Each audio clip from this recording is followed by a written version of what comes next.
Good evening, everybody. Thank you, everyone, for joining us tonight on this episode of Breaking Reality. Tonight's show, we have the co founder of the Oklevueha Native American Church, James Flaming Eagle Mooney.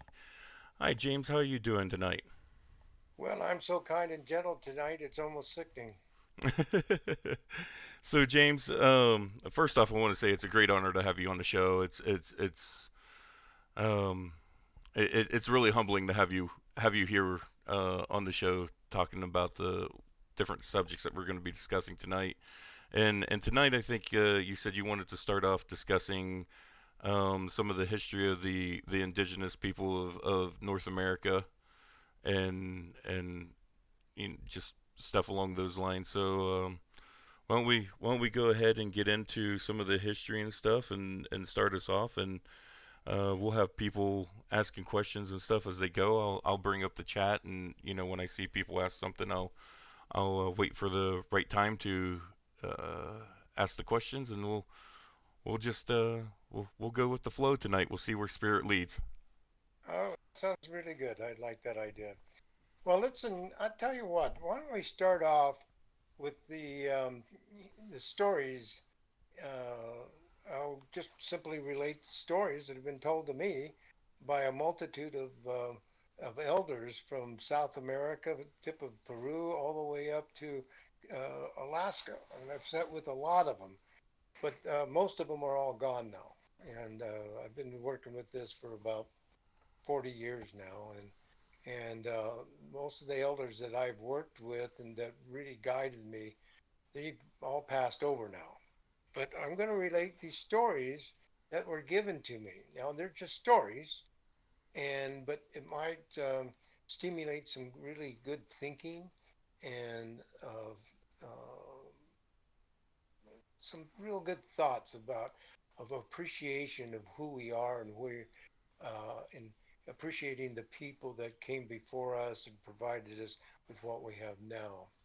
So I'm going to start out as one elder had said, James, this the medicine ceremonies, it all started here on this continent. It was a, and I'm not going to say he's not, or I'm not going to say we were the first people on the earth, but a long time ago when the first two-leggeds came here, um, the ceremonies started someplace in the midsection of this continent. Okay, and he expressed, he said, when we came here, we were really uh, we didn't have anything. We didn't have any memory because we knew everything before we came here. They really, every indigenous elder that I talked with always talked about the pre-existence life before we came to this earth, and then we lived here, and then they would talk about we pass on.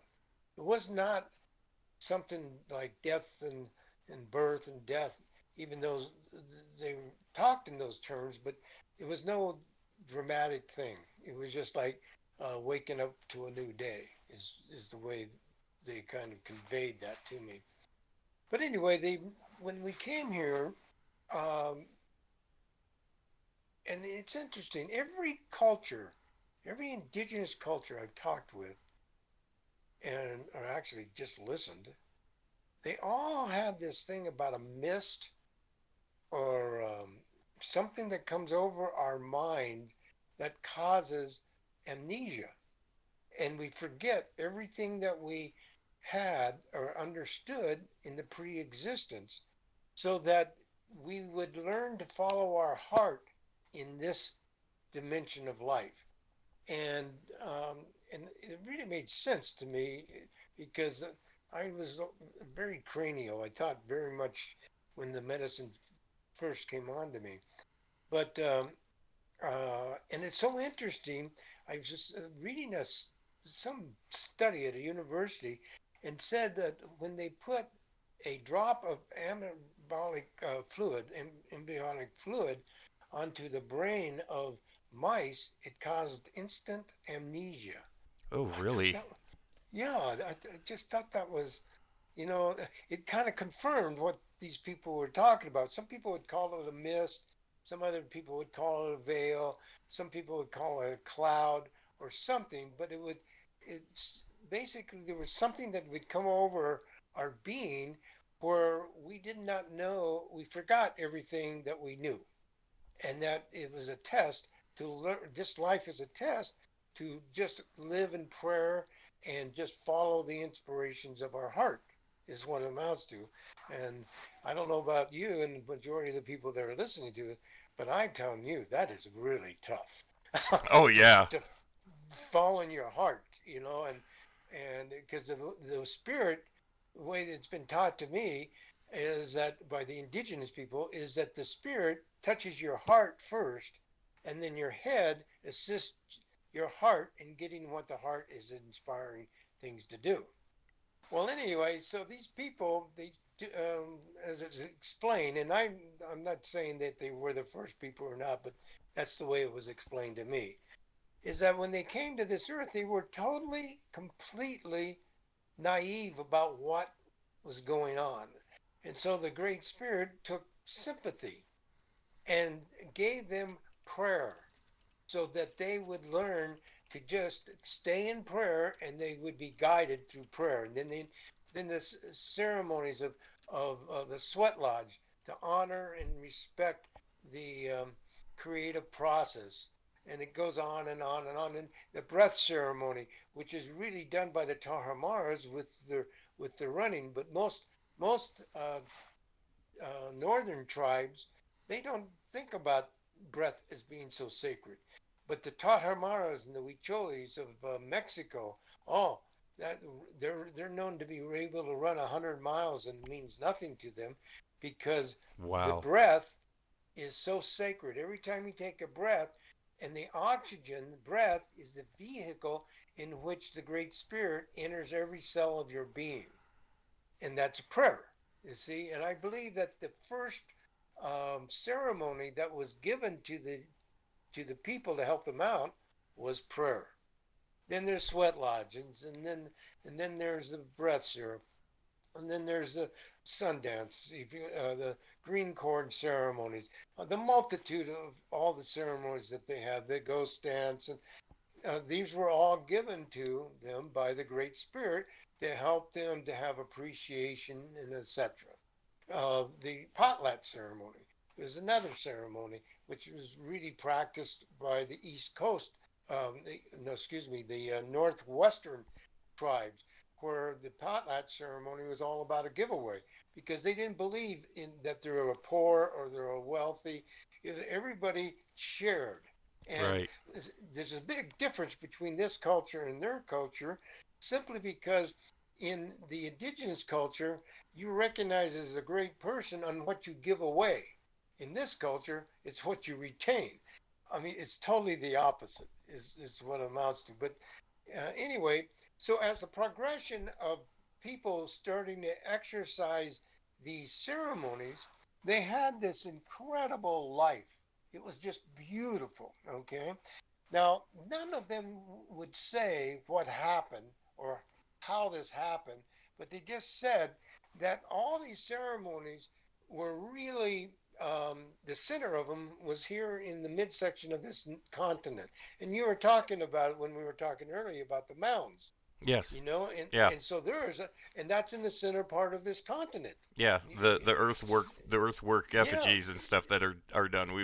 We speaking about Serpent Mound earlier is what specifically exactly we right. speaking of. And so that it totally coordinates with all these indigenous people from South America, Mexico, Alaska, even Hawaii, Oh or yeah. in the Polynesians. They all have very similar stories. I mean, they have their own uniqueness, but they all basically are talking about the same thing. But they said that this midsection is the center of where the ceremonies were developed, where they developed a relationship with the Great Spirit and to guide them. So as things progressed, there was a lot of peace. I mean, a lot of peace.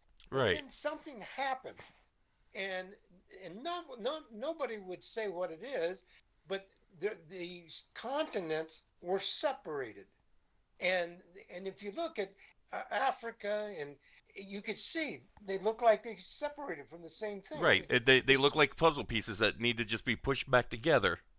Exactly right, and that's exactly what these elders would they would talk about this kind of stuff, but they wouldn't say what happened. Or they just said that there is a separation, and so the people in Europe and Asia and all this were separated from the ceremonies that assisted them to be able to stay in connection with the Great Spirit.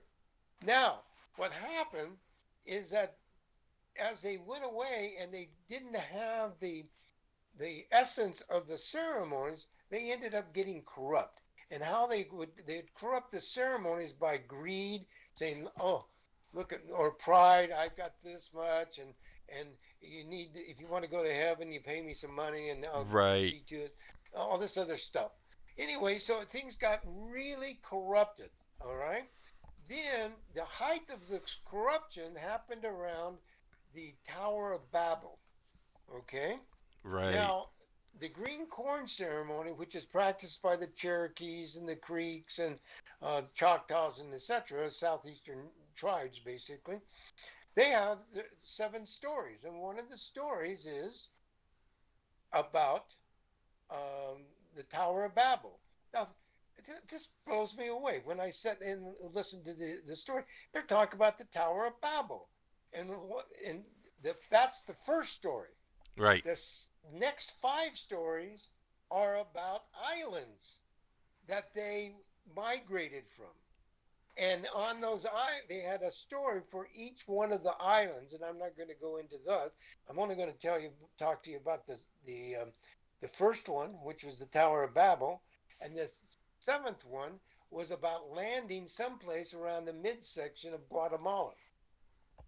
So Okay. there was island hopping, is Right. what they were doing.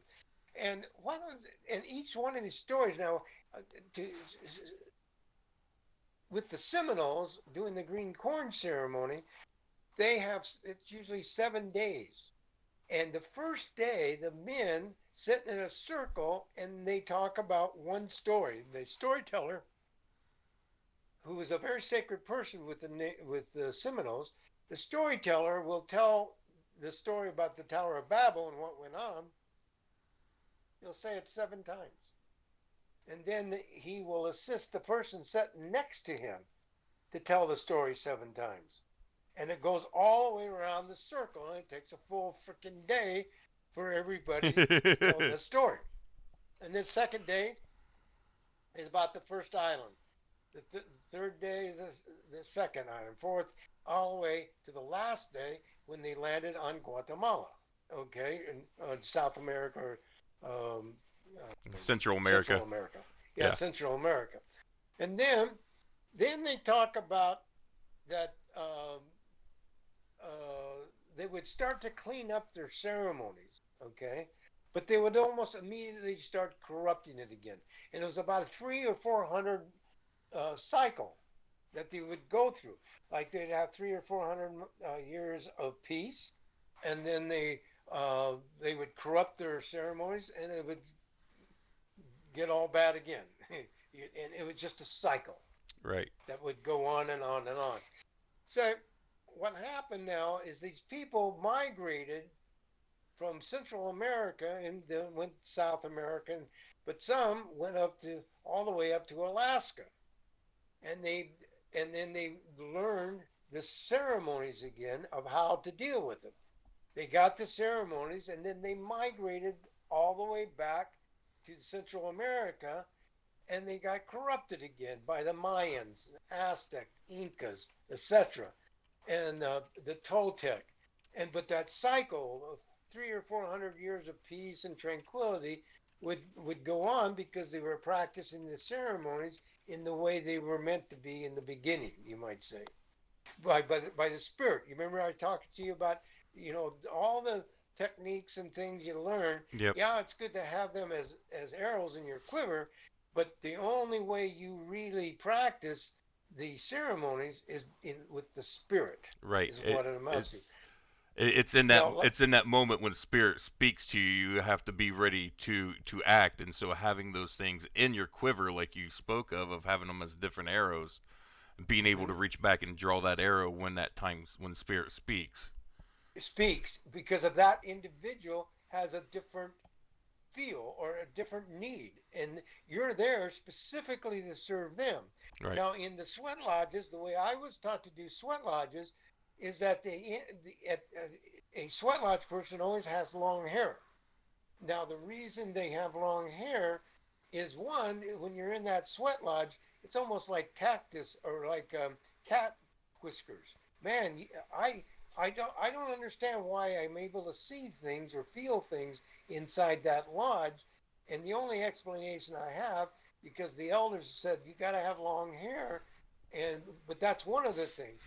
But yeah, exactly right. Remember, I commented on that the moment I saw your face. Yeah, So anyway, then, but there's another thing which is really important. What I'm going to share with you I'm is listening. that at the end of that sweat lodge ceremony, and the stones are in the center and it's hot and stuff.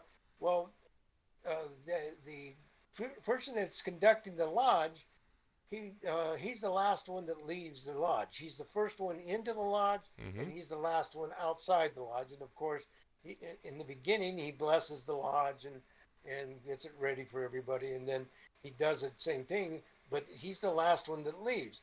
But as the people are leaving, he leans over the fire or the rocks to protect them so they don't, because a lot of times they're really disoriented. Oh So he yeah. puts his arms around the rocks so nobody will fall into them.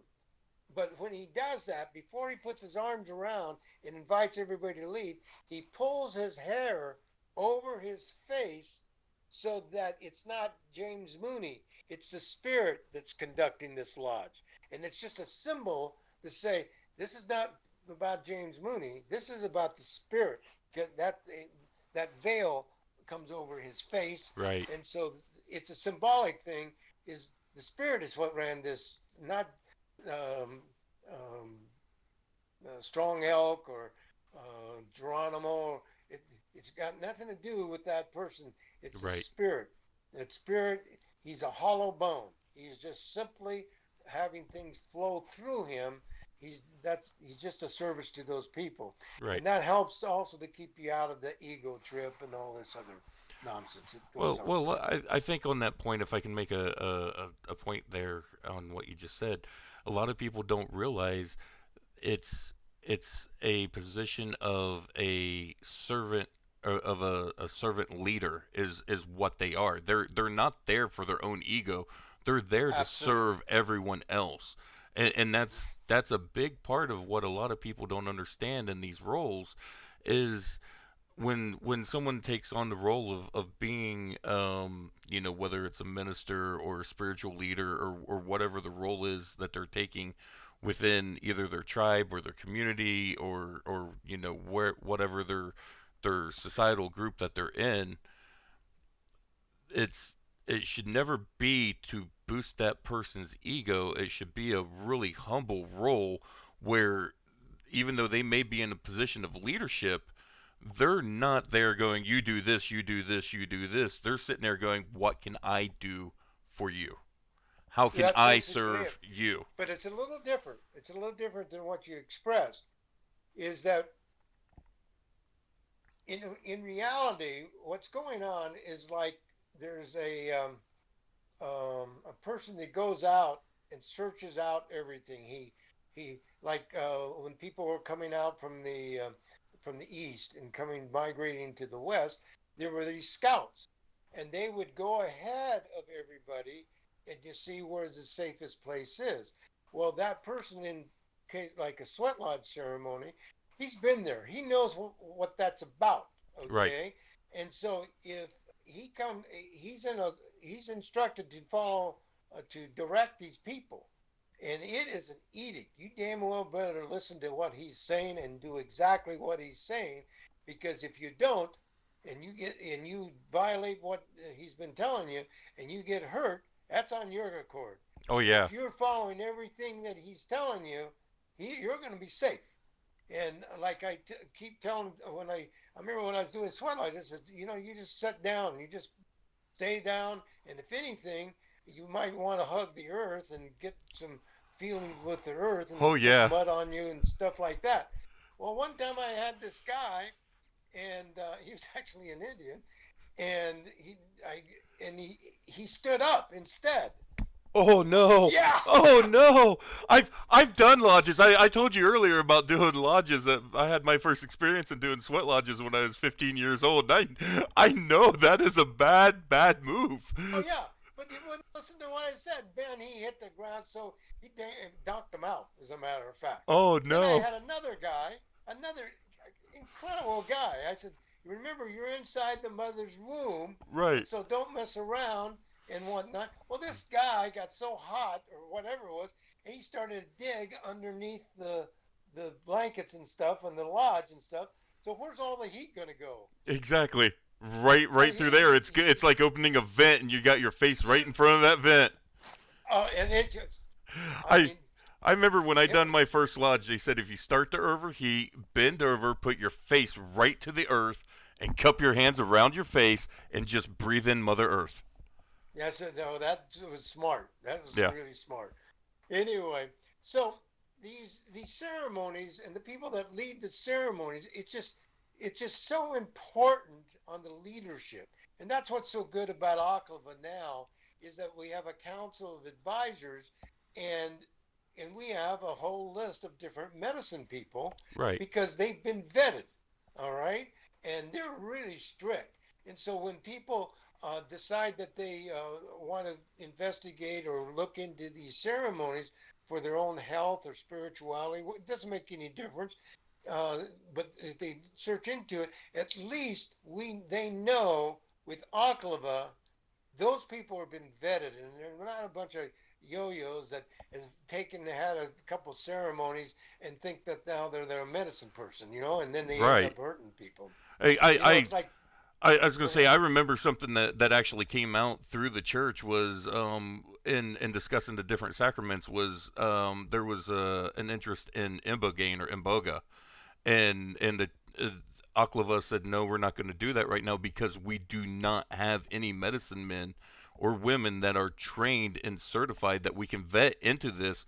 So we're not going to venture into this as a sacrament within the church because we don't have it, without someone that's there and knows the sacrament, knows how to work with it. It's too dangerous to just throw people into it and go in here, just take this. That's exactly right. That's what's so valuable about Oklevueha. Right now, Oklevueha Native American Church, and it probably will never change, is the only Native American church authorized to do peyote for the United States Navy. Oklevueha Native American Church is the only Native American church that is authorized to do its ceremonies for the Veteran Administration's Oh hospitals. wow, that is We're the awesome. only we're the only Native American church recognized by the United States government as being an authentic Native American church. That is a that is the way it is right now. And because the other Native American churches of tribes, they're on sovereign nations. We are not. We are blessed by the Rosebud Reservation to do ceremonies off of Indian reservations. Right. And that's what we're recognized to do. And we're the only Native American church that has that type of a situation. So we'll get back to the ceremonies. Yes. So the corruption was going back and forth with the Incas and stuff. And the ultimate of the corruption, okay, was the time that Columbus landed, and Oh, shortly yes. after by Cortez, because when Cortez landed in Mexico, the Aztecs had corrupted the ceremonies to such a degree. It was all about gold, all about pride, everything like that, and so Cortez could easily wipe out an entire culture with just 200 or 300 people because they had corrupted the ceremonies.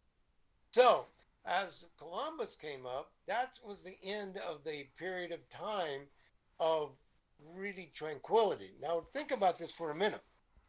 A lot of people think that the term Indian came from Columbus.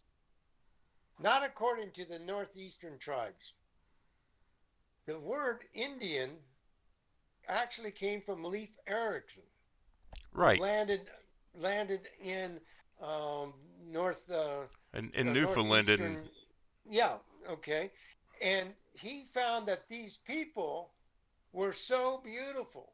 He called them indigos, meaning godlike. yep. And that's where Indians came. The word Indian, in my opinion, or from what these other people had said. And so, at so, and I mean, holy, Leif Erikson was one violent dude. Oh yeah, But then when he, the Nordic Vikings and stuff were extremely violent people and stuff and their culture and stuff. And part of it was because they lived in violent areas and stuff and well, they perpetrated the violence. I mean, they yeah. just settled Russia, Yeah. everything. But when they landed here, it was so beautiful that they didn't do the bloodletting, and they just fell in that, and they called these people indigos. Now, when Columbus landed, what he found, these people were just giving. They gave to him, and Oh he yeah. ended up slaughtering them. Okay, and that's where the the ceremonies were starting to be corrupted by the Incas and etc. You see that cycle, 400 or 500 years. It's 400 or 500 years is peace, and then all of a sudden they get built up in their ego and pride, and then it goes to hell in the handbasket. And So that's with just that cycle, James, doesn't that mean we're getting ready to come back into a time of peace with the ceremonies and stuff? that's exactly right. And lo and behold, here, Oklevueha is finally here Right. because there was a conspiracy to deny all these ceremonies since 1876, primarily 1876, when, well, actually, it was during the presidency of Grant. He started the thing with that ended up being solidified uh, after he left the presidency. I forgot who it was, but in 1876, he acknowledged under the Dawes Act, in the negotiations of the Dawes Act with the Rosebud Reservation, declared that there's only one reservation that has this, and this is the Rosebud Reservation, is that he declared in the Dawes Act that the Rosebud Reservation's spirituality cannot be separated from the earth, making the earth its temple. Right. The whole earth. Now, the whole, exactly right.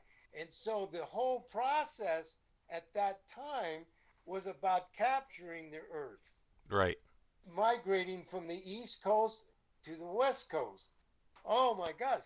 So when that was done, then they really stepped up trying to exterminate the entire American native culture Right. by by giving by the reservation systems, which was developed by Andrew Jackson, which actually went against the United States Supreme Court because they said with his idea about him moving people off of their homelands into Oklahoma was totally unconstitutional.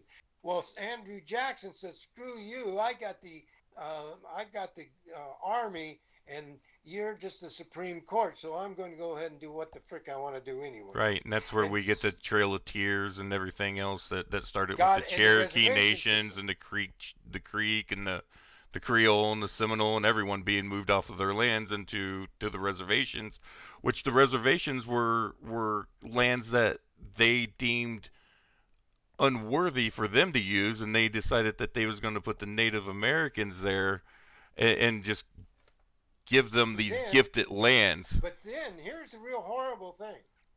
They put them on this reservation system, okay?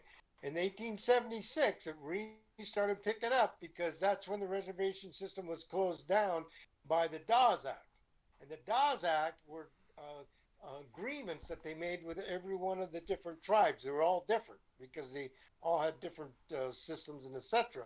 Well, with the Rosebud Reservation, they did that in 1876, declaring that the Rosebud spirituality could not be okay, cannot be separated from the earth. Well, that spelled the doom.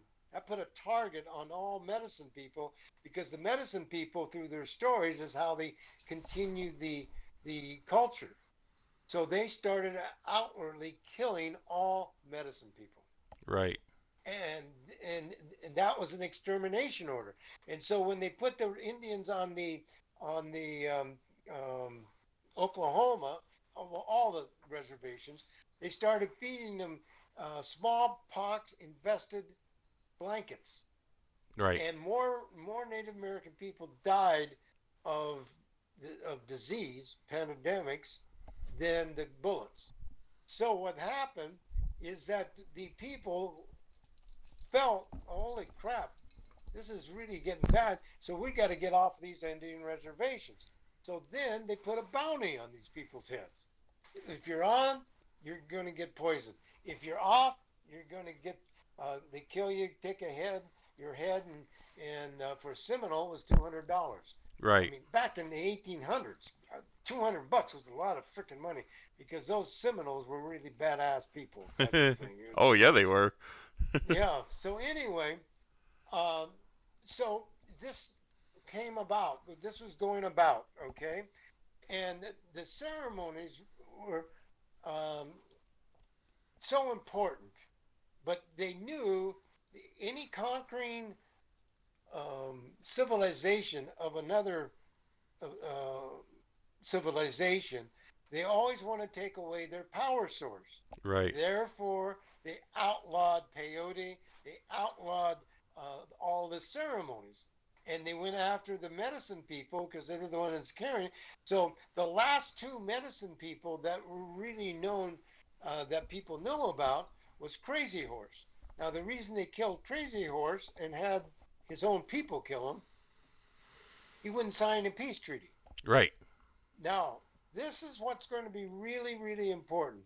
And I skipped the Constitution. But the developments of the Constitution, most people don't know what I'm going to tell you. But if you do the research work, you'll find out what I'm telling you is the truth. The United States Constitution was inspired by George Washington. He oversaw the the drafters of the Constitution, and he advised them. Right. You know where he got his information from? The Iroquois Confederation, Iroquois nations, under pipe ceremonies, Right. sacred prayer pipe ceremonies. He Which. would learn from these people, then he would feed it to the drafters of the Constitution. And when they finally got the Constitution written and everything, he, because the Indians don't give a rat's crap about money, and you couldn't give them land because they already felt they owned land. So Right. the only thing that he could figure out to gift them was a sacred prayer pipe, because again, the prayer pipe is the key. Prayer is the key thing, and the Right. southeastern Indians truly mastered this. That's where they came up with a prayer pipe, and sometime maybe I'll go over what that pipe means. But the history of the Seminoles with the prayer pipe, well, white buffalo calf woman. Right. How old was she? Which is the picture right up above you Yeah, for that's right. anyone that's wondering what that is. But that's for the Lakota Sioux, Right. right? Right. Okay. Now this is going to blow you away. I'm talking to Leslie Fullbull, who was Lakota Sioux, and he passed over shortly after I talked with him or was working with him. And he said, "You know, James, we are cousins." I said, "What?" He says, "We're cousins." What do you mean? Well, when the white man started to come up, we migrated up the East Coast all the way around the lakes, and we came down to where we are now. Oh And yeah. if you look at the way they do sweat lodges, you look at their pipe ceremonies, they're almost exactly the same as the Seminoles are. It's it's It's a beautiful un, thing. yeah, yeah. But anyway, white buffalo calf woman was about 500 years ago, right? Yeah. You know the history of the pipe ceremonies for the Seminoles? I do not. I honestly, sadly, I have not looked into the Seminole ceremonies as much as I probably should have. No, it's just the way it is. Yeah. It's 2,000 years old. Oh wow. Yeah, that's So, the truth. so it shows the progression from the Seminoles as they, it started with the Seminoles, and then, like you said, it went up around the coast, around the Great Lakes and stuff, and then Yeah, into the Dakotas, into the Black Hills, where the Lakota Sioux have finally exactly settled. right. Because we're cousins, Right. is what amounts to. I And I know. can't I see. know. I'm going to butcher the wording, but it's a Lakota Sioux saying, if I remember right. It's Miyataki Owasin. Yeah, Matakiasin. Mitakiasin, yeah, and it means all relations. All were, yeah, We're all that's right. related. Now Seminoles, it's Hayata, Okay, but but the meaning is the same.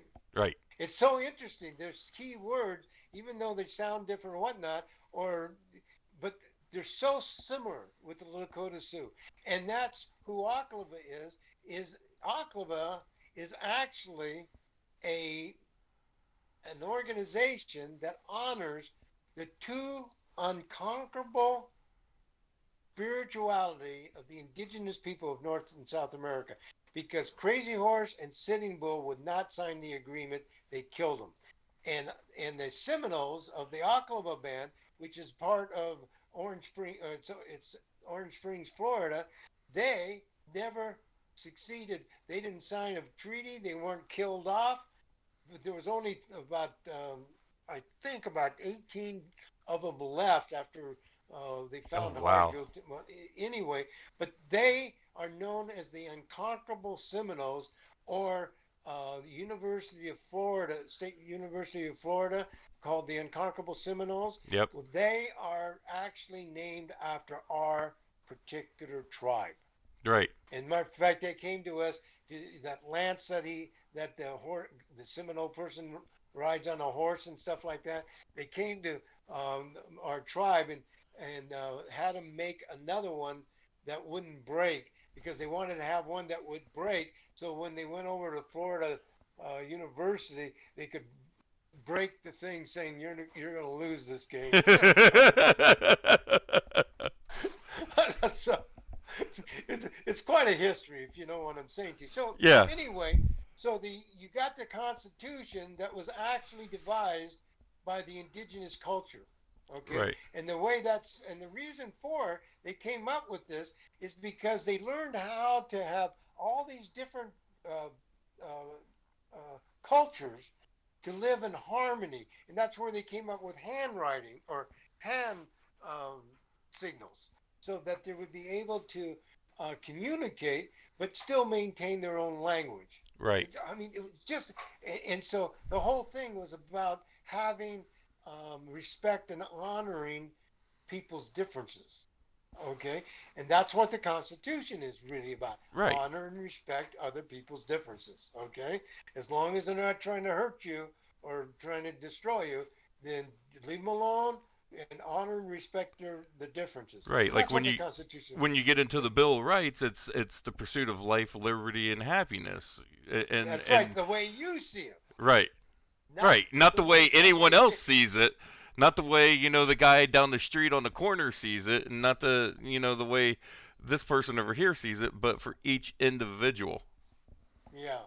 So what happened is that all then all this killing and trying to exterminate the Native Americans. But even though the Christian religions, okay, whether it was the Catholics or the Mormons or the Presbyterians, it was Christianity, is what it was. Right. They started feeling guilty because they knew that these people were being poisoned on the reservations, and so they couldn't see that they would do this to children, and Right. so they developed the what we call now cultural genocide by taking and kidnapping the children so they wouldn't get poisoned to death, and put them in Indian schools where they try to beat the crap out of them to make them in good Christians or whatever the frick it Right. was. They restricted them from being able to use their native language and wear They native cut their hair. clothing. They couldn't Yeah. talk about their culture at all. They got, and so that's called cultural genocide. So we got two things that are atrocities that were perpetrated upon the indigenous people upon the time that Columbus came, because Columbus started killing them right off the bat and putting them in slavery and the whole crap, and And even though these people were just open arms helping them, the Pilgrims Right. would never have survived Oh no, if the they would have Indians all hadn't helped died them. off. I mean, The, that's honestly when you look at Thanksgiving, that's what it was all about. In a way, is what it was the natives that were here came and said, taught them "Hey, how to. we understand you're going to die because first off, you're too stupid to know how to plant crops and how to hunt. You don't know this land. You don't know how to take care of this land. You don't know how to honor this land. So we're going to take care of you. We're going to make sure you survive." And the sad thing is when you look at the history books, they try to say the Native Americans are savages and stuff. Honestly, the true savages was Columbus and the Europeans that showed up here. That's exactly right. Exactly right. It was just anyway. They would not have survived. And the same thing goes for the Mormons when they came into Salt Lake. Yeah. Is that those Indians taught them where to fish, how to build bungalows, and they would never have survived. It was just they couldn't do it. They wouldn't have been able to do it. They would have died in the first winter. Well, when Is what you I was was thinking. talking earlier about when they was the expedition heading west, and I mean everyone knows the story of Lewis and Clark and their Yeah, expeditions and stuff. But what people don't realize is Lewis and Clark took Native American scouts with them because the scouts knew the land. exactly It, right. it, it was And it they was had truly the Native American scouts that was doing all the work, and Lewis and Clark was just documenting it and sending information oh, back east. now this is really going to be interesting to you. You know who the biggest scout was? Yeah. Sacagawea, a 16-year-old girl. And she's the one that saved their asses because they would never have made it. Oh yeah, The I Nez wholeheartedly believe Perce, that. the Nez Perce, they when they reached the Nez Perce, they were all dying, and Nez Perce had the medicines that gave them health, and then ended up giving them horses so they could fulfill the thing. I mean, if it wasn't for the Native American Church caretaking these people, they would never have made it. I mean, that's just the way the whole thing is. And well, anyway, so what happened now is these tribes, okay, these reservations are being poisoned and everything, and killed and murdered. And if you left the Indian reservations, they would search you out. Now we're coming to the end of this first stage, okay? Right. So what happened is in 1890, December 30th, there was something that happened. Now you know what? You probably know what it is, but you don't know the date. The date and what happened on December 1890, December the 30th, was Wounded Knee Massacre. Right. Yep. I actually knew the date, but I was going to let you say it.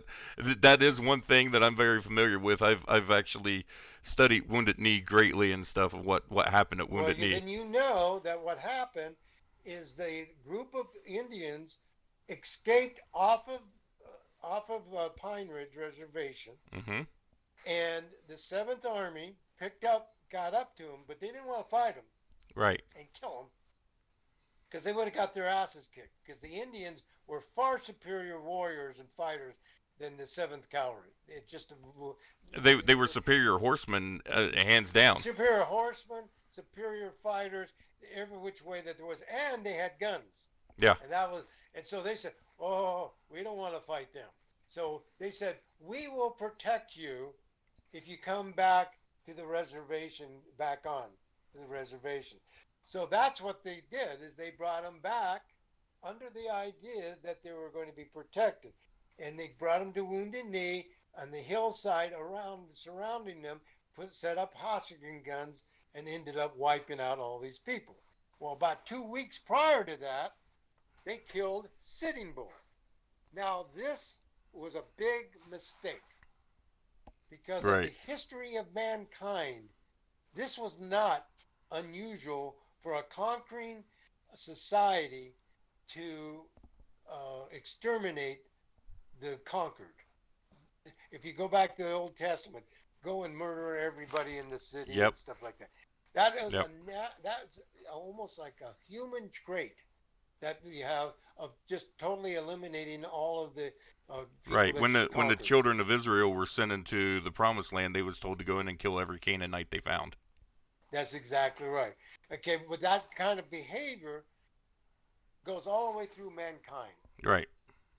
But Wounded Knee was the end of that behavior because people, you know about Buffalo Bill Cody's circus, am I right? Yeah. Yeah, Okay, his Wild West show that he done with, he had yeah. Annie Oakley Well, and several others with him on it. he had Annie Oakley, and there was one other person that they had, Sitting Bull. Yeah, that's right. Sitting Bull was with him on it. Okay, Sitting Bull and Annie Oakley was the premier act that really set them apart. So Sitting Bull is getting known all up and down the East Coast, Washington, D.C., New York, everything, right? Right. So people know who he is. So when he was murdered about 2 weeks prior to Wounded Knee Massacre, and this women and children and grandparents and Sitting Bull are killed, Yeah. what are we doing? Yeah, but So what that, people need to realize about the Wounded Knee massacre, it wasn't the Braves, it wasn't the warriors that they were killing primarily. They were killing the women and the children mainly. And the other thing that they done that really hurt the Lakota Sioux was they killed the horses. well, yeah, yeah, yeah. Yeah. But that was a standard procedure that they were Yeah. doing all the way through the whole thing. And what they did with that, I mean, there was just a handful of warriors, if you might say. Well, it must have been more than a handful because the Seventh Army didn't want to mess with them out in the open, Right. and so, then they were trying to take their guns away, and that's shot went off, and then that was the end of everything. But the Hodgkin gun, that was a planned massacre right from the beginning. But Yeah. anyway, so the people back east discovered that Sitting Bull was killed with all the women and children, etc. And so they went to Congress, and that was the last government sanction of killing Indians. Now, this is a really important step I'm going to share with you. And not many people have this understanding of what I'm going to say. When that happened, then the Indians felt more comfortable on doing their ceremonies on Indian reservations. But now the Bureau of Indian Affairs, which is really controlled by the Catholic Church, the oil industry, the pharmaceutical, and all this other stuff. Same But people who anyway, control our government today. just about, okay? Anyway, so they started doing their ceremonies, but now they're arrested. And so they say, well, yeah, they're not killing us. That's cool. But we don't want to be thrown in prison.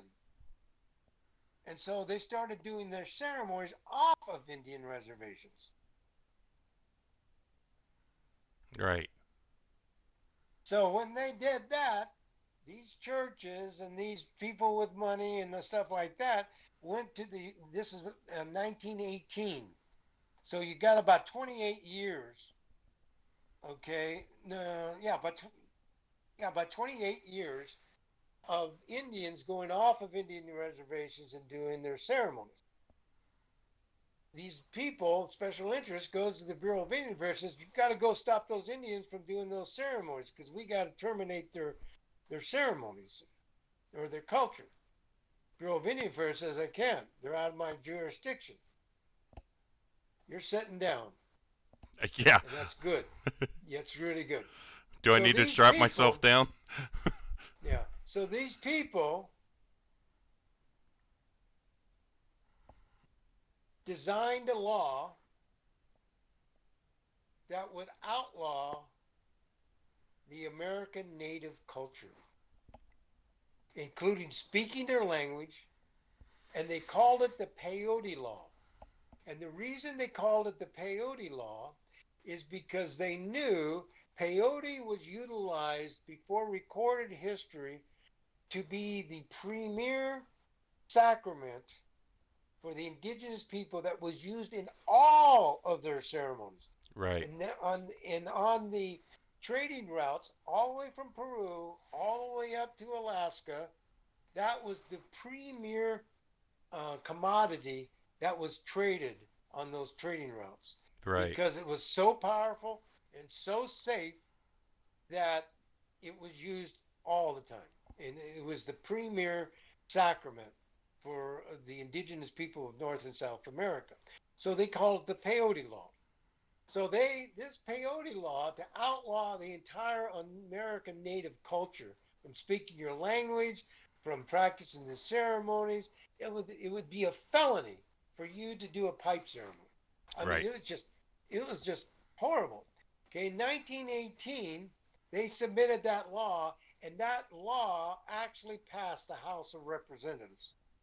But then my great grandfather, James Mooney, a Smithsonian Institute ethnologist who really knew the Cherokees and the Lakota Sioux and the ghost dance and stuff like that, argued in front of Congress saying that you can't do this.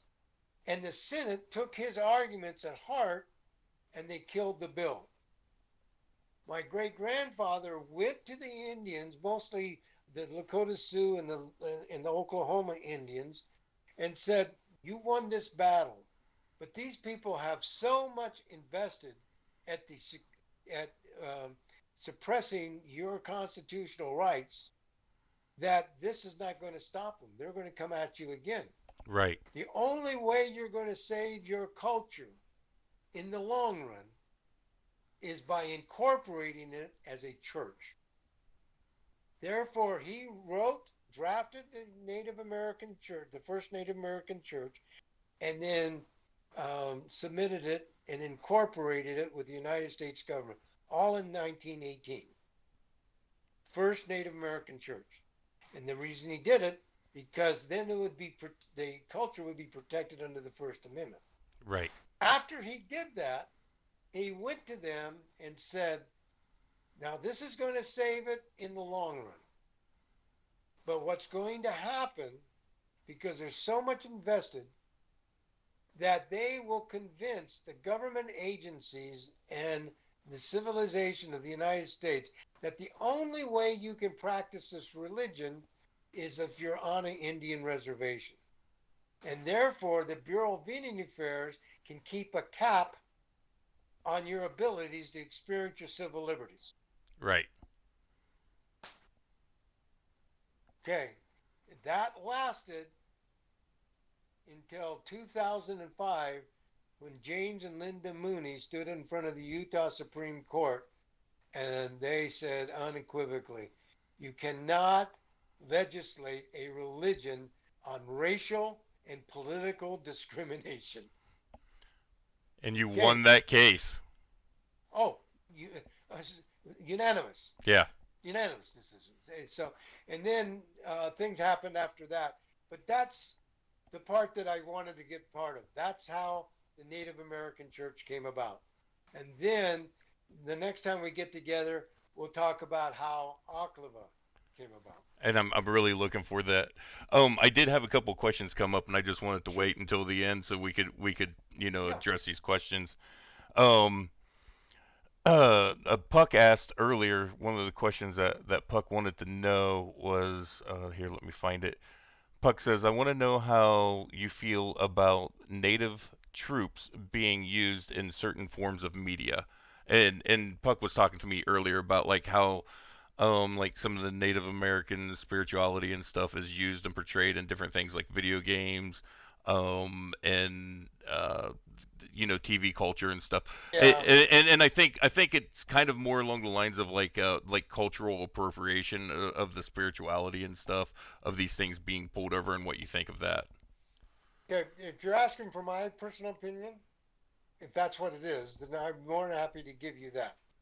My personal opinion, something like I'm not really doesn't bother me. Okay, to be frank with you. However, the Washington Redskins, I really didn't like that, and the Right. reason being, Redskin represents scalping. Redskin, Right. and so that's a degrading statement. To have the Chiefs and the University of Utah Utes, that doesn't bother me. These games that they come up with doesn't bother me at all. They just, I Right. Um, It's the things that are more degrading and stuff. Like I have another friend. He's with one of the Northern California tribes.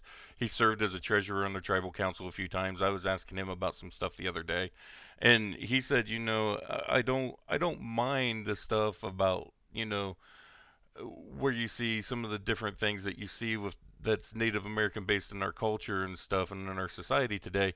He says, but what bothers him is where they use things like broken English or try to insinuate that all Native Americans are drunks and they just sit around drinking whiskey and stuff yeah, because I'm in the same because way. it's degrading and it's making them less of what it is and to be honest it just in my personal opinion, um, with the state of this nation as it is right now, we need to turn back to the Native American tribes and look to them for guidance for the way this nation needs to be ran. And to be honest, we need a Native American president running this country, and that's my personal opinion. Well, you need a Native American person, or you need the Native American concepts to be the guiding light of the person that's the president of the United States. And it doesn't, racial bloodline doesn't mean very much. It's what they act like and what they deal with It's and what's in who the they are. heart. Their heart, exactly right.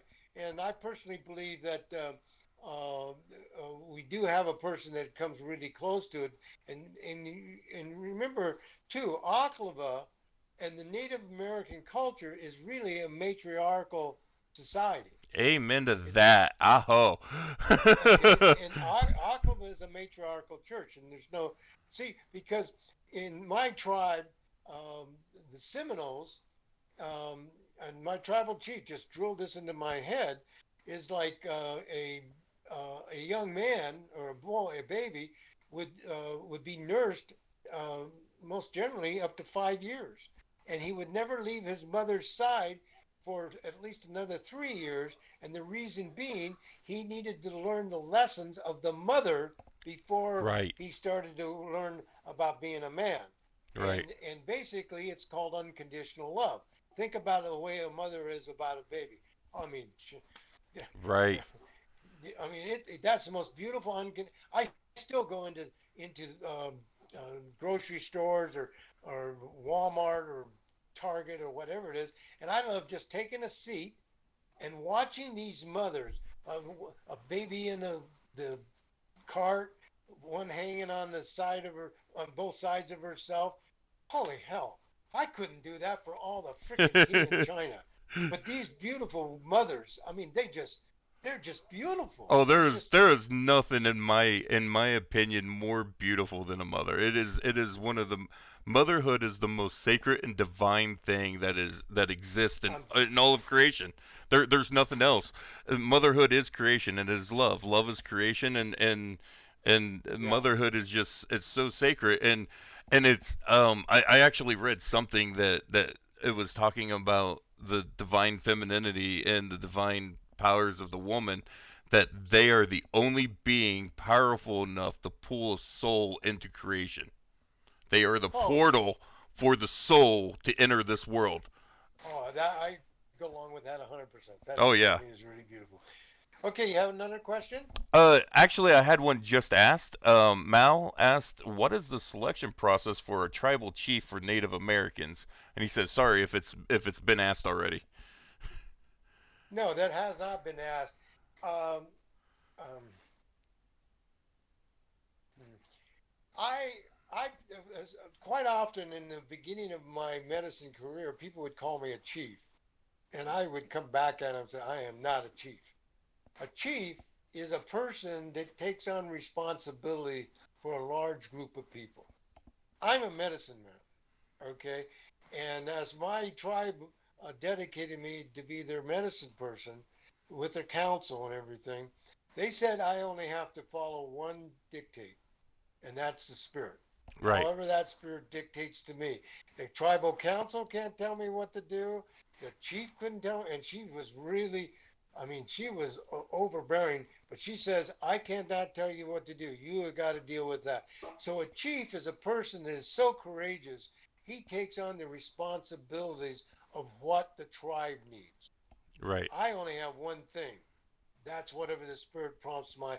And so I'll say things that are maybe not correct or in those people's mind, and they'll say, "Yeah, I thought you're a medicine man. Why are you voicing your opinion on certain things?" And the reason I'm doing it is because the Spirit told me to, Right. and I Spirit is don't care.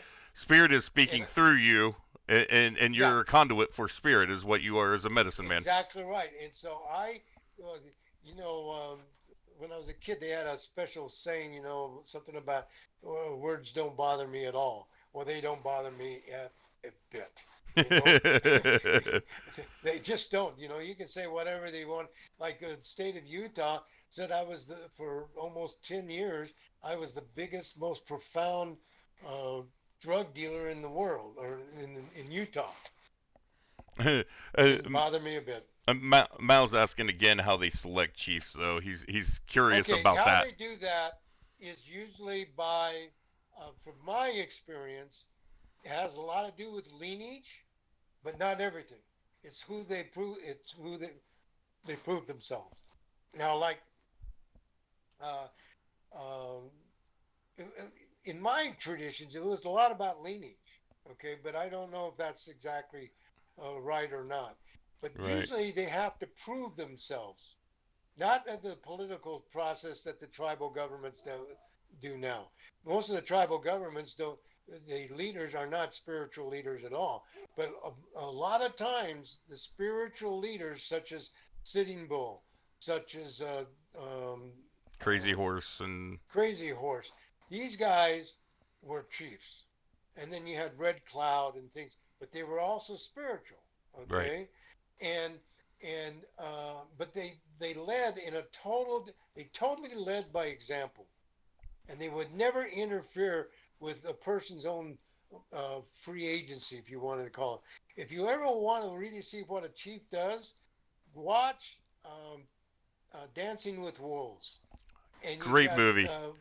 you got Floyd sitting there as the basic tribal chief, and somebody asked, "We ought to go out and see who that guy is that's camping out on our land, and give me permission." And uh, Floyd turns around to and says, "Who am I to tell you what to do?" Right. you know, Right. so so the type of leadership is so different than what we know now. It doesn't make any sense. So I don't know It if I wasn't answered. necessarily done through an election or anything. No, It was done through them proving that they were worthy of that role of leader, to be put into it, to be trusted with that. you got to remember, uh, Crazy Horse was really, beginning was a warrior, Oh yeah, yeah. and He was a Sitting Bull. hardcore fighter. So was Sitting Bull. What Sitting Bull? No, Sitting Bull was a warrior too. Now, he foresaw Custer. He saw Right. that. He wasn't. He didn't partake, but the younger warrior, who who was Crazy Horse, he's the one that guided that. Right. Okay, but it was under his uh, basically Sitting Bull's kind of direction, if you understand what he foresaw.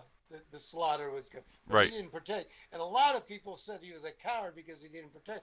No, he was an elder, for God's sakes. Yeah, it wasn't his You know, position to be in there. He had to stay in the position of an elder so he can be there to lead the tribe. You don't. that's exactly right. It, Exactly right. it's the same reason why we don't send the president of the United States, even though he's commander in chief. We don't send him into frontline battles. Exactly right. It's the same principles. Right. Okay. So I don't know if I've answered that question, but it's usually a chief is done on his merit. Right.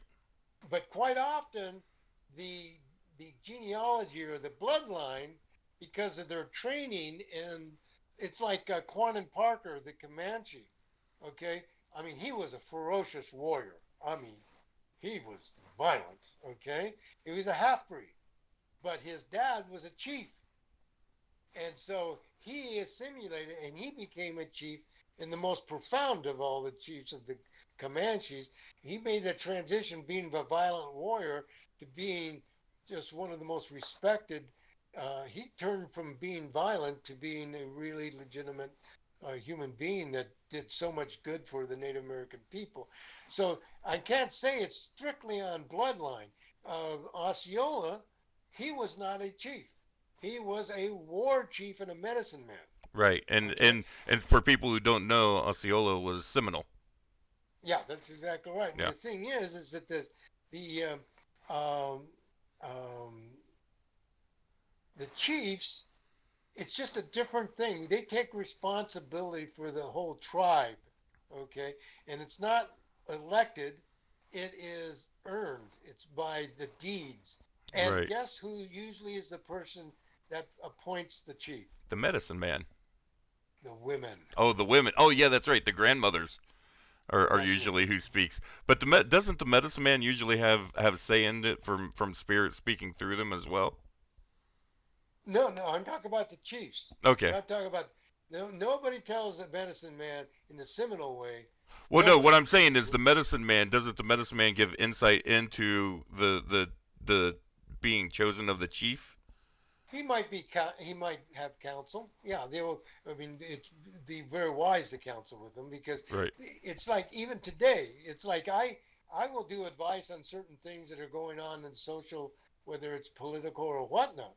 Okay, and why will I voice that? And a lot of times when I do voice, it goes against the grain of most of the people that in my family and I people. I see what you're Uh, posting and stuff. I follow you. I'm your friend on Facebook. I see what you're posting, and I tell you what, the greatest thing that I see that you do, and I want to give you big props, and I want to thank you for this as a leader, because I do see you as a leader. You're a spiritual leader. You're a spiritual leader of this church. You're a spiritual leader of a lot of the members that are in this church. We look to you for spiritual guidance and stuff, and we have through your teachings and stuff that you put out there. And one thing that you always say is you always pray for these people, even if you don't agree with them. If you don't like their policies, you always hold them in prayer. Oh, absolutely, absolutely. They're my brothers and sisters, and Yep. there's a reasoning that they're there doing their part, whatever Yeah. it is. We all are doing our part, and you dang well better respect it. Yeah. Is what it amounts to. But that doesn't mean you don't want to. You agree with them, Right. and that's where I come down to is that I will say things because I'm just funneling it. It means nothing to me. Okay, and how you take it means nothing to me. But you got to remember, it's just words, for God's Right. sakes, you know. But here's the reason that the elders are. I don't have to worry about food for my family. I don't have to worry about something over my head. I got all the time in the world to research out things. Right. And I've got 76 years of experience that has taught me something. And so if when the in the tribal ways of things, if the medicine man says you better not do that, You better you listen to better that freaking medicine man. you better freaking listen to him because he's only saying that for your good.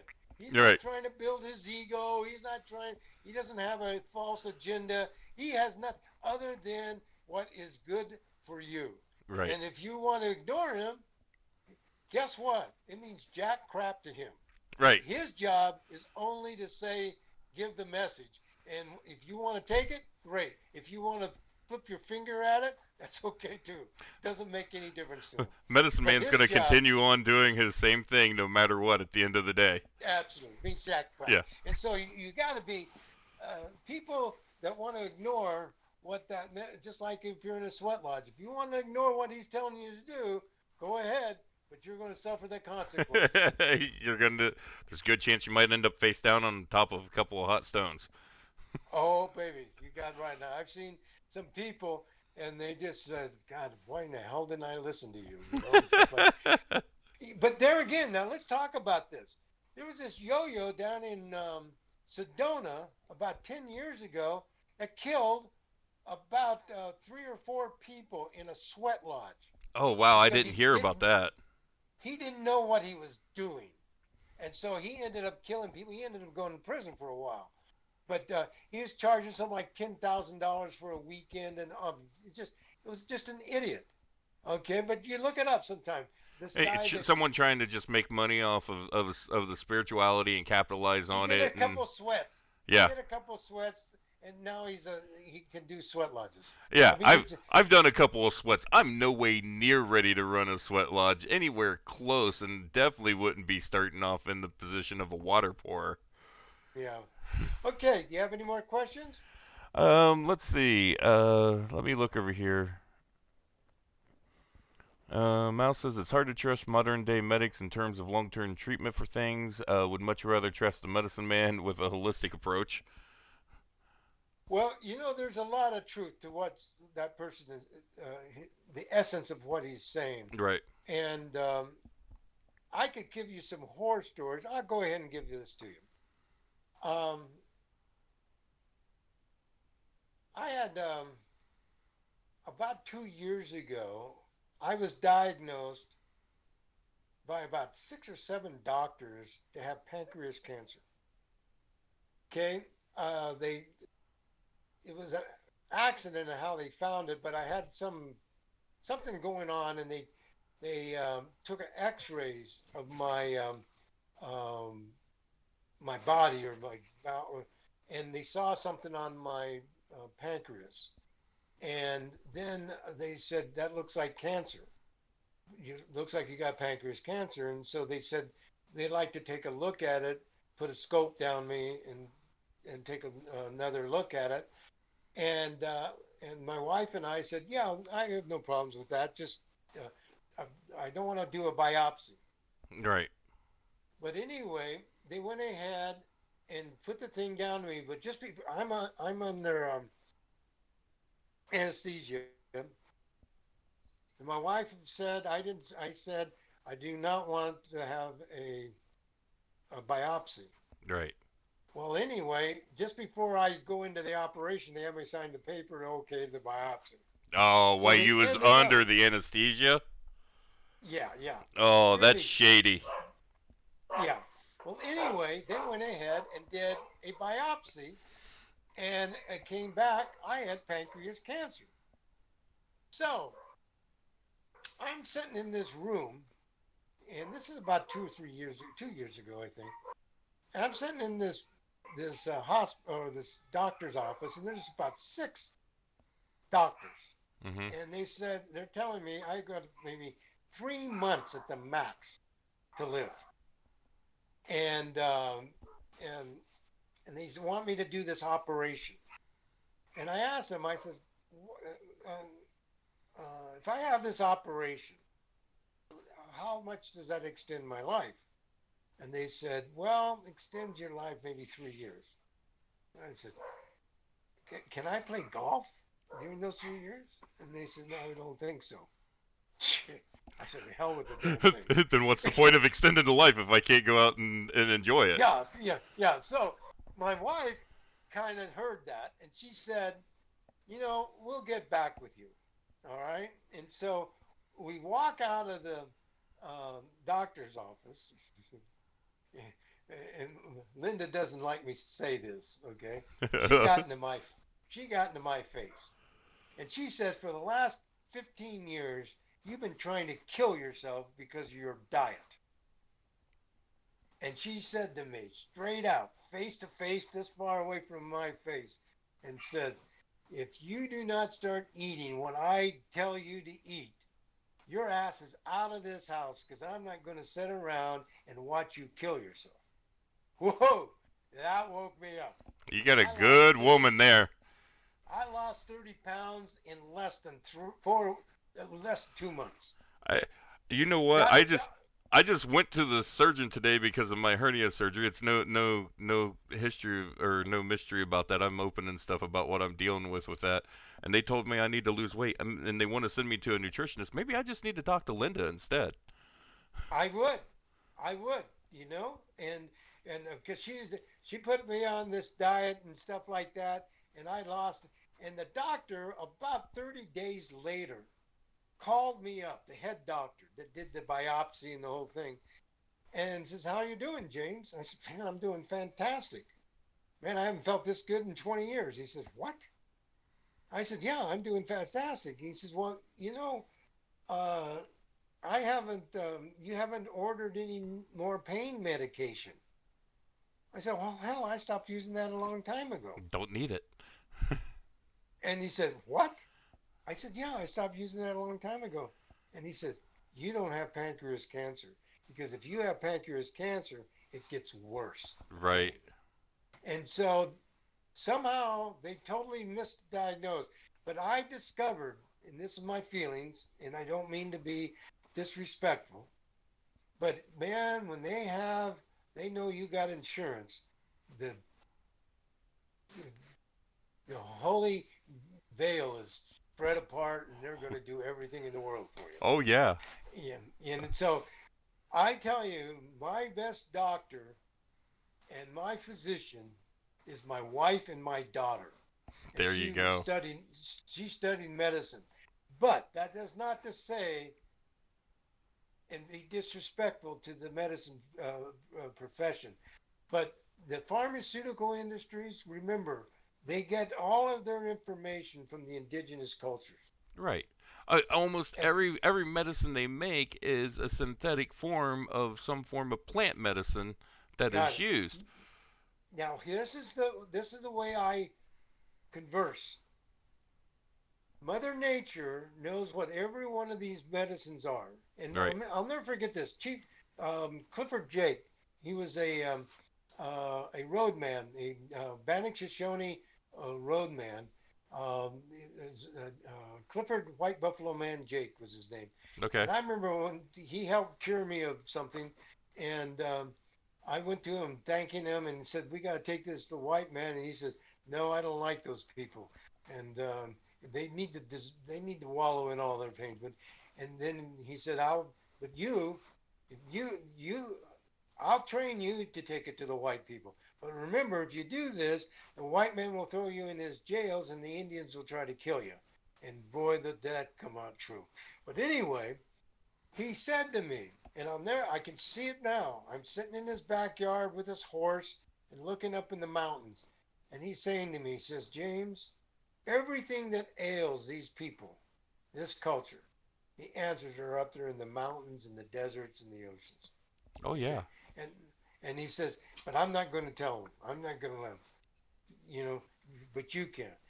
Okay. What I am saying to you right now, we have medicine people that are wildcrafters, and um, uh, Starman, he had this virus. You know how long it lasted? How Four long? days. 4 days. He had three different herbs that he took, and it took care of Nice. it. Okay, cannabis. We have medicine people that work with cannabis. Freaking cures cancer for God's sakes. Oh yeah. I I I've mean, seen the stuff. my nickname is Big Hempy. I mean, Oh, that's my nickname is Big Hempy, and I worked in the medical cannabis industry in California as an educator, speaker, and an activist. And you know, the when you get down to it, the it's hardcore medicine. It's serious hardcore medicine. okay. You know William Courtney, Yes, I do. I Doctor know William William Courtney. Courtney. I know Dr. William Courtney and Heather very well. Yeah. Okay. Do you know they're part of Oklevueha? Oh, I did not know they were part of Oklevueha, Yeah. but I know them very well, and I know some other people that was in the cannabis industry that were part of Oklevueha, but we won't discuss that. Yeah. Well, he told me straight out. No, he proved to me by by X-rays that I went to his home because he wanted to meet me because he needed some help. And well, anyway, but the thing is, I gave him three branches because he had three different clinics, Right, and the federal government was after his ass because he would be called in as a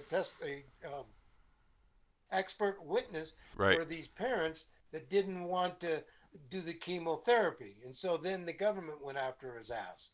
right. Okay, so when I first met him, it was in Northern California. He had a home on the beach or over little He was cliffs. up in yeah he was up in northern part of California, up above Sacramento in that area, if I Yeah, remember right. but he's on the ocean side. Right, Okay, yeah, yeah. and anyways, a beautiful home. And I went in, and he says, "Well, I got something to show you." And so he showed me three. X-rays, okay, or 4 X-rays. The first X-ray was of this baby's brain, and he showed me that the brain of this baby was almost totally infested with cancer. Right. Then he showed me another X-ray 30 days later, Can, and it can had I diminished. can I stop you for a second and ask you a question? Sure, Was that Cash Hyde that he was showing you the pictures of? I have no idea. Okay. Could have been. I think you might have been talking about Cash Hyde. He was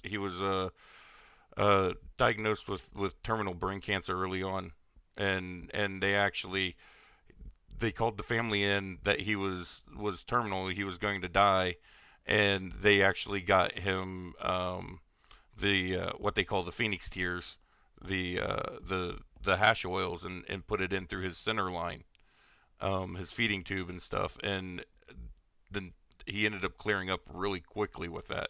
And if that's who he's talking about, if he's talking about Cashy, I've I don't think so. I okay. I think was he's gonna talking say about somebody else. okay because Okay. Cashy's got a very similar story. Yeah, Cat. I think I know him. He's also his father is a member of Oklevueha Native American Church. Yeah, I Mike try to Hyde. help them out. Yeah. Yep. Well, anyway, William showed the actual X-rays to me 30 days later, and you could see 1/3 of that cancer had diminished. Then Mhm. he did 60 days, and it diminished again, another third. Then 90 days, he showed another one and was totally gone. And then he showed me another that was another 30 days, no, 90 days, 3 months later, and it didn't return. How he administered the cannabis to this baby was on the pacifier. Yep. He wasn't hospital. It was just on the pacifier. Yep. And that's how he was able to cure. And so William and I are really good friends, to be frank with you. I mean, I love and adore him. And That's he's living great. on some island Isn't off he in of, Costa Rica or somewhere now? it's on an island off of it. I Yeah. don't know where it is. But about every 2 months, he gets in contact with me and stuff. But anyway, so I'm just saying to you, okay, right now, Aklava has these medicine people that are gathering all of these herbs, and probably it'll take a year or so. We will have a pharmaceutical uh, branch on our website where people will be able to get these herbs and be taught how to use these herbs so that they don't have to spend a whole fortune to be able to get Right. cured. But here's my summarization of what's different about the pharmaceutical industry and wildcrafting. Okay, is Mother Nature when like peyote, it has the hallucinogenic, if you want to call it that. Right. It's a small portion, okay, but it's just a small portion because there's all these other aspects to that that keeps things in balance, so it's not dangerous.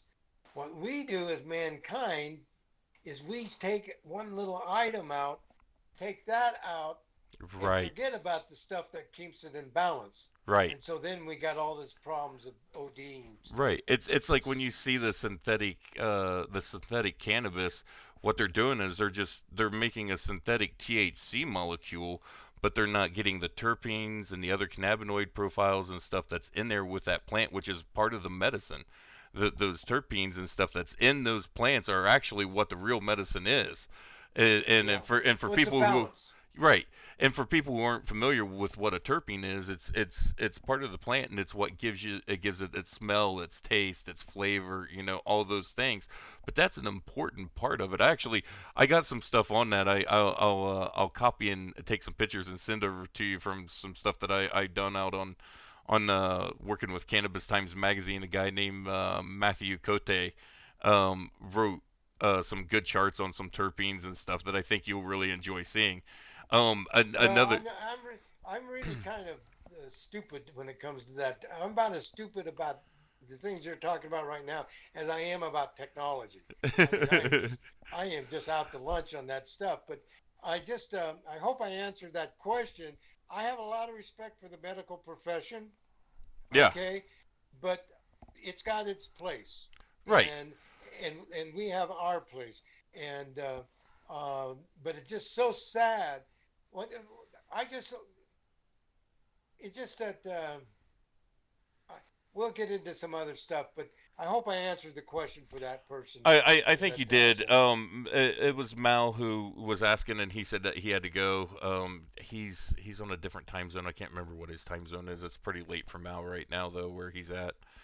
Okay. Um, but yeah, like I wholeheartedly agree with you. Like honestly, with this hernia, I'm gonna have to have surgery to repair it because there's a deformation in that muscle wall and stuff on the abdomen that needs to be repaired. Um, and so going to a surgeon who's skilled in that in the medical profession in the Western medical field that knows how to fix that Absolutely. is the way to go. But at the same time, when I'm dealing with some other things, um, there's plant medicines that I can go to and stuff that I get more out of, and I can get better better understanding, better treatment, better effects and stuff. I was diagnosed in my early 20s with anxiety and depression and PTSD. I went through this whole gambit of all these different psychotropic medicines and stuff that the psychological industry uses and stuff. These antidepressants and stuff, and these anti-anxiety medicines and stuff, which are just straight up poisons. All they do is they just numb you out to where you can't even barely function. And one session of working with ayahuasca um, Yeah. done so much more to heal me than 20 years of seeing therapists and taking these pills. Absolutely. Ayahuasca is really, I look at ayahuasca like to the 10th power of peyote. And peyote is really powerful, but it's stable. It's Yeah, really stable, and you don't have to mix different items. It's in the ground. You right. pick it up, eat it. There you go.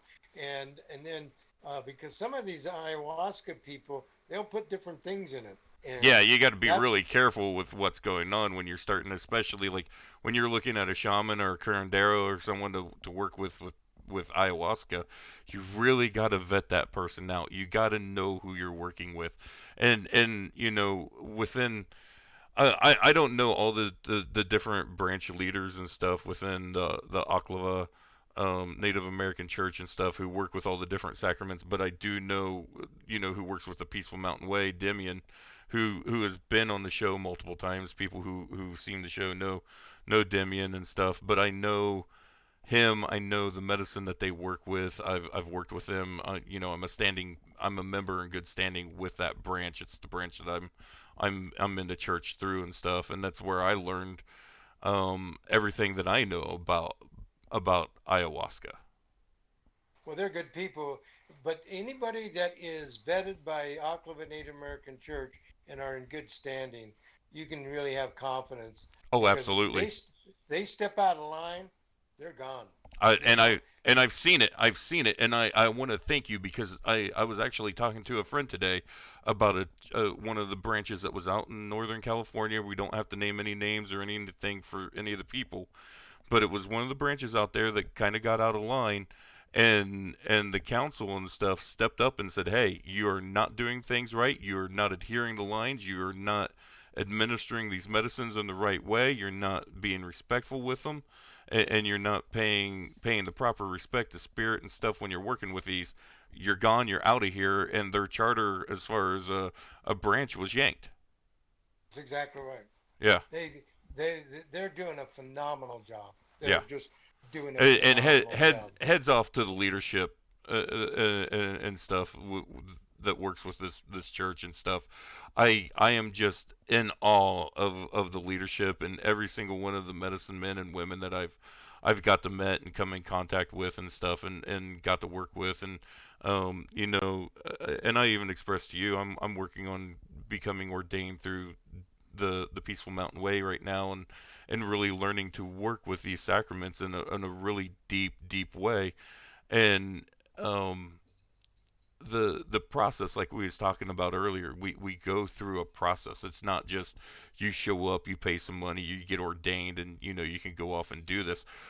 We go through a process of learning and training and being taught things. And honestly, with the exam that I've got from Demian, um, it's all about a lot of self introspection and making sure that um, I'm in the proper place myself before I become ordained, so that I'm. The way he put it is, I need to heal myself before I attempt to try to heal others. That's a brilliant idea. One of the things that when you're talking about this medicine, basically, uh, I don't see sick people at all. That's not even in my uh, consciousness. I just see people that are struggling to get back into balance. Right, It's all about getting people in balance, right. whether it's physical, emotional, psychological. It's just that when you people are unhappy and they're not dwelling with peace of mind, it's because there's something out of balance. And so all these medicines are just simply tools to assist people to become more in balance. Yeah, I mean, like in the talks with Demian and stuff, one of the things that he says it's not disease, it's dis-ease. That's it. Exactly right. Exactly right. Well, any more questions? Does anyone have any more questions? Puck or anyone else that's here in the chat have any other questions before we wrap it up for the night? Give them a couple of seconds, but I want to say, James, thank you so much for giving us this time and bringing this knowledge and sharing this knowledge with us and stuff. Um, it's a great blessing to be able to spend some time with you, learning from you, learning these teachings and stuff, and um, to me, what the biggest reason that I started doing the show was to be able to get these kinds of information out there so that we can share this with people, so that this knowledge is out there and we can pass this on. This video, I'm going to take it. It's going to be put up on YouTube. I'll post it around different places and stuff. So this knowledge gets out there, gets shared around, and people are able to access this. And to me, that's what this is all about, because um, it's like what you was talking about, where the one medicine man said, "I don't want to take this to the white man. I'll give it to you to take to them," and you're bringing this information to them to help them gain healing, That's and I thank you for that. okay, guy. All righty. Alrighty, thank you so Talk to you much. then. Ladies and gentlemen, James Flaming Eagle Mooney, thank you so much for being here this evening, and we'll go ahead and we'll talk in the next day or two and set up for our next session, and we'll get that scheduled out, and I will let everybody know when it is. And now that we've got everything figured out, we won't have the technical difficulties that we had earlier. We tried. Yeah, I wish we could have got to this yesterday, but I was just dealing with some health issues myself and wasn't able to do it. No So, problem. No but thank you problem at so all. much, James. I'm going All to right. go ahead and everybody, thank you for coming out tonight, and I'm going to go ahead and end the stream there. So I hope everyone has a good night, and we will talk to you all soon.